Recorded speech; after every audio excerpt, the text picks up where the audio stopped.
Welcome to Ushuaia, the world's most southern city, close to the Antarctic and the sea. We're here to sail in the Viking Polaris, the latest in the Viking expedition fleet. We'll be taking her to Antarctica, but first, let's have a look at what she's got on board. Cruise passengers sailed on Viking Polaris in November 2022 from Ushuaia to Antarctica and back.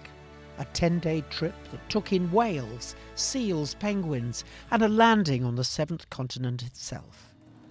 Viking Polaris is filled with Viking signature spaces to relax, read from hundreds of large format books and play games, or simply watch the amazing scenery.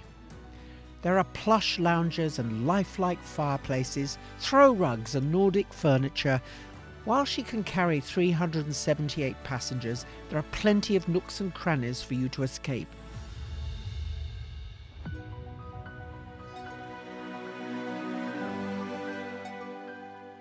Even a plunge pool where you can take in the bracing air while enjoying the heated water.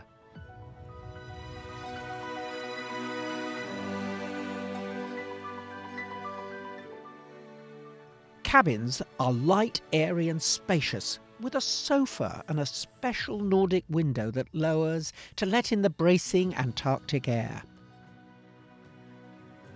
And how about a special heated cupboard to dry out those expedition trousers and jackets when it snows? The bathroom is particularly large, and double basin and a big shower. Just what you need after a day on the ice. And here is what you wear: a waterproof anorak, trousers, boots, and thick socks. It's going to be very chilly.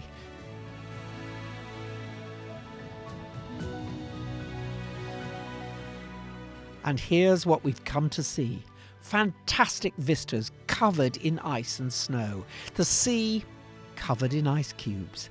An amazing sight, whichever way you turn.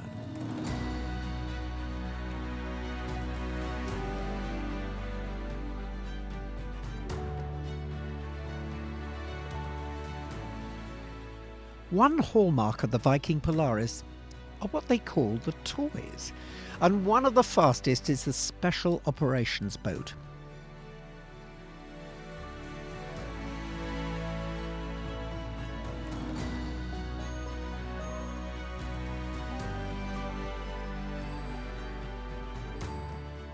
Built for the Finnish army, they're powered by 2 jet engines and they can reach speeds of 50 kilometers an hour.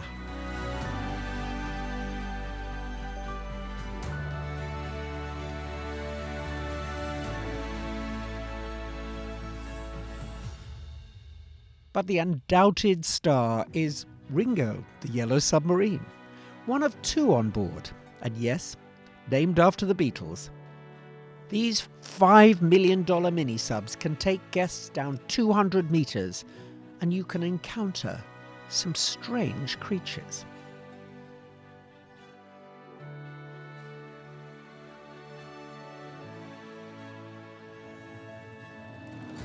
Hey, that's an Antarctic icefish.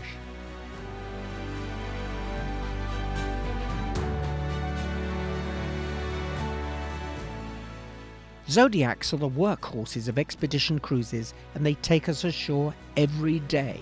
But we are at the mercy of the weather. Well, as you can see in the background, there's been a bit of snow out here in the Antarctic. Yes, probably about 8 to 10 centimeters fell overnight, and most of it on our ship. And now the idea is that I go kayaking out there.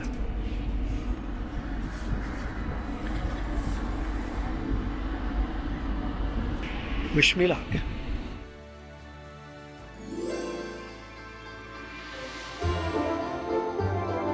Penguins are the undoubted stars of Antarctica. Ungainly on the ice, they are building their nests ready for those fluffy chicks. They collect pebbles for the nests and carry them enormous distances. Their colonies are everywhere, They have to be careful. A boot hole in the snow can imprison a penguin and mean certain death from starvation.